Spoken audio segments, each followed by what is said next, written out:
Hey YouTube, what's going on?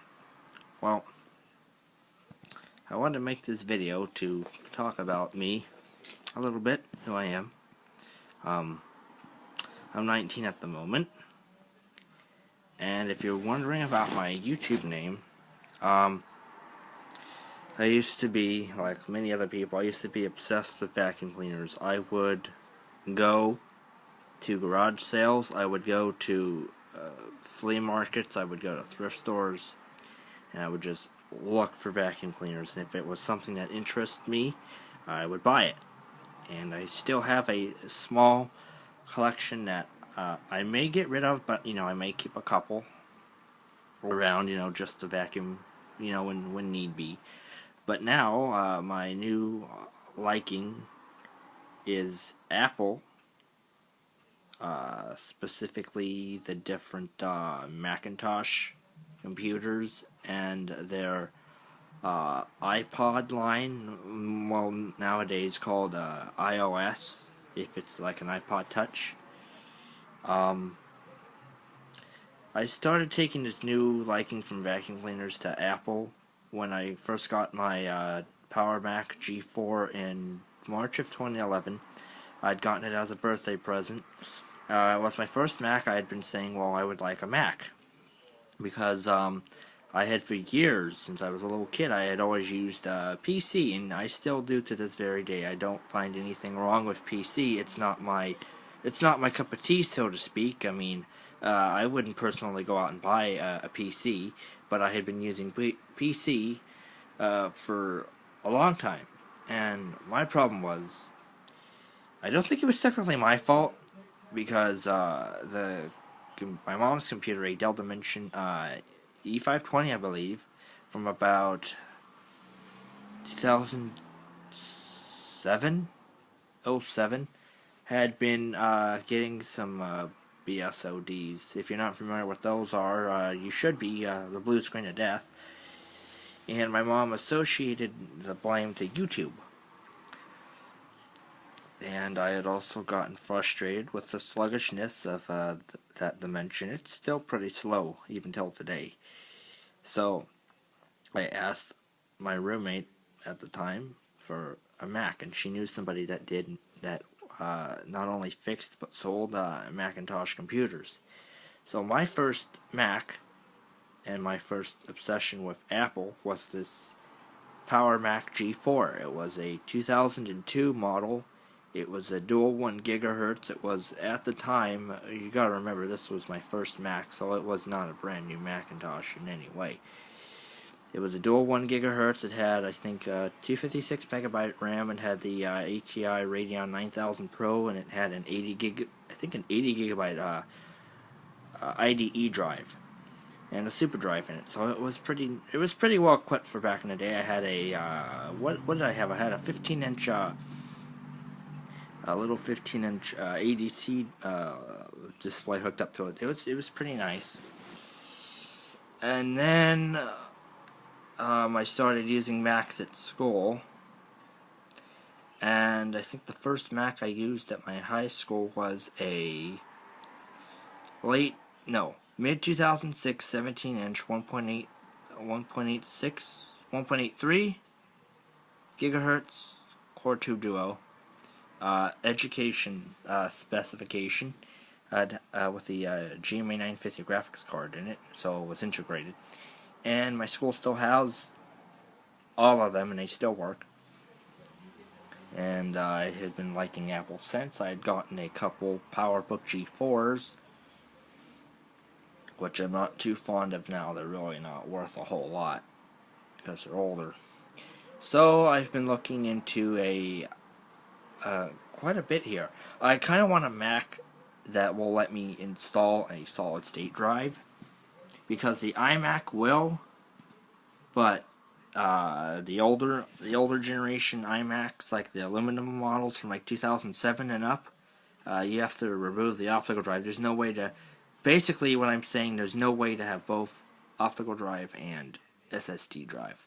So I was thinking about either the Mac Mini or the Mac Pro. Now you're thinking, Jason, why a Mac Pro? What do you need a Mac Pro for? Well, the Mac Pros, the older generation, the first gen Mac Pro 1.1, are still pretty good machines. I mean, they're 2.66 gigahertz and up in processor speed. They can have an SSD drive put in. I can install a Radeon 5570 in it, graphics card to get a mini DisplayPort and run a 24-inch Apple Cinema display. The first gen Mac Pros, I can get one for like $700. That's really not too bad, and I can upgrade it as I go. The Mac Mini I can get for a little bit less, and it's not a gigantic tower unit like the Mac Pro is. I can basically still have an optical drive and an SSD drive. In terms of laptops, I would either be looking at a MacBook Pro, or a MacBook Air. I probably plan on getting a MacBook Air, and then maybe just for nostalgia, buying a first-gen MacBook Pro model, like when they first came out, when they were still Core Duo. But, yeah, that's really how my whole liking with Apple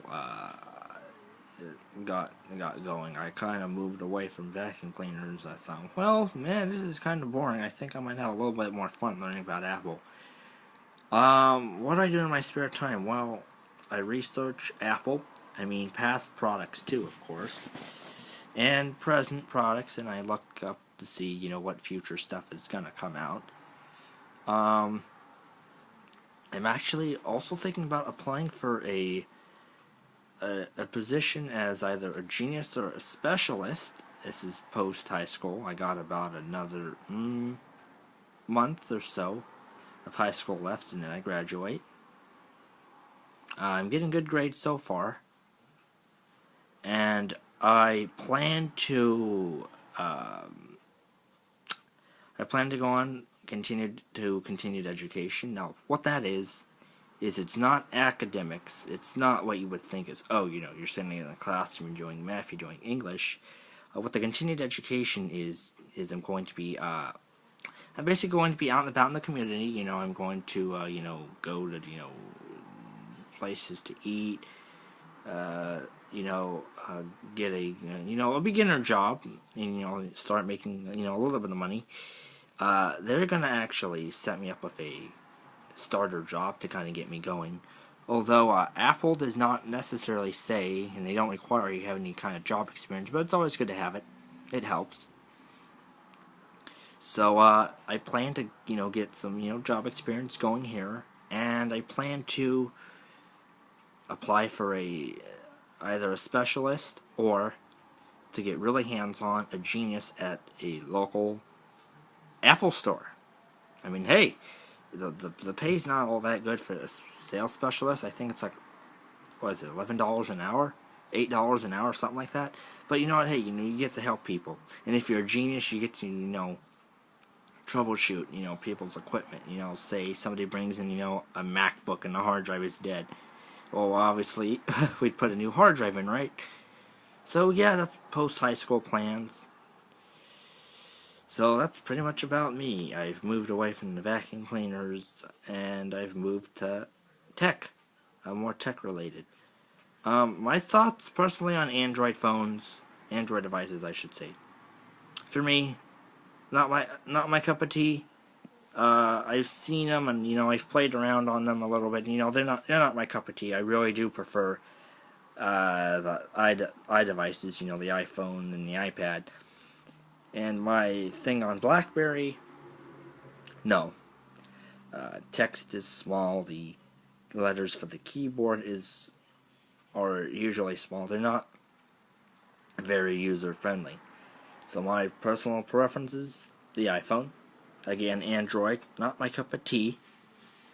I just feel that the interface is, I guess it's something to get used to, but I mean, once, I've been with an iPhone for a year now, so I'm happy with it. It's a 4S, it's a 16 gig on Sprint. It's a pretty good phone, and I like everything about my iPhone. I mean, I don't have really anything to complain about. I mean, for nostalgia purposes, I would like to buy, just kind of to keep an iPhone 3G. or an original iPhone, just to keep around, just to kind of mess around on, and show people, hey, I don't know if you've seen this or not, but this is the iPhone 3G. This is the first iPhone to have 3G capability and a GPS. It was something back in 2008. So that's basically about me. That's what I like to do. I like Apple. I like the talk to people that at least actually listen. Tech products. Apple, stuff like that. So rate, comment, and subscribe.